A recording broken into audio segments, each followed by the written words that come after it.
இப்போ நான் பேசுறது வந்து என்னோட மாற்று அறுவை சிகிச்சை வந்து மிகச்சிறப்பாக முடிஞ்சிருக்கு. நான் அட்மிட் ஆன 2வது நாள் எனக்கு வந்து இடது காலில் ஆப்ரேஷன் பண்ணாங்க, ரீப்ளேஸ்மெண்ட். அன்னைக்கு வந்து கொஞ்சம் உண்மையிலே நான் சொல்கிறேன் 99% பயத்தோடு தான் நான் ஓபிக்குள்ள போனேன்.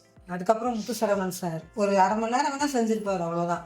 ஆனால் வெளியில் வந்து என் பையன்கிட்ட சொன்னது, உங்கள் அம்மா கால் வந்து பழையபடி நல்லாயிடுச்சுப்பா, நீ பயப்பட வேண்டாம், அவங்க எந்திரிச்சு நடந்துருவாங்க அப்படின்னு சொல்லிட்டு போயிருக்கிறேன். மறுநாள் காலையில மட்டும் கால் அசைக்க சொல்லும்போது கொஞ்சம் அந்த வலி உணர்வு தெரிஞ்சிச்சு. ஆனால் அந்த வலி உணர்வு என்ன அப்படிங்கிறதுனா, இதுக்கு முன்னாடி நான் அனுபவிச்ச அந்த மூட்டு வலி கிடையாது. அது என்ன வலினா, எனக்கு முட்டில் போட்ட தையல் 3வது நாள் 2வது கால் செய்யறதுக்காக எல்லா ப்ரிப்பரேஷனும் பண்ணாங்க. அப்போ வந்து 99% ஹோப்போட நான் ஆப்ரேஷன் எடுத்துட்டு போனேன். அதுக்கப்புறம் முத்துசரவணன் சார் பார்க்க வரும்போது, சீக்கிரம் நடக்கணும் அப்படின்னு சொன்னப்போ, நீங்கள் 20 நாளில் உங்கள் வேலையெல்லாம் நீங்கள் பார்க்கலாம் அப்படின்னு ஒரு ஹோப் கொடுத்துட்டு போனார். அதுக்கப்புறம் 2 நாள் கழிச்சு பார்த்தீங்கன்னா, அந்த காரிடார் ஃபுல்லாக என்னால் வித்து வாக்க நானாக நடக்கிற அளவுக்கு என்னை கொண்டு வந்துட்டாங்க. இந்த வயசில் இந்த ஆப்ரேஷன் பண்ணி இவ்வளோ தூரம் நான் நடக்கிறேன் அப்படின்னா hats off to mister Saravanakumar sir தான்.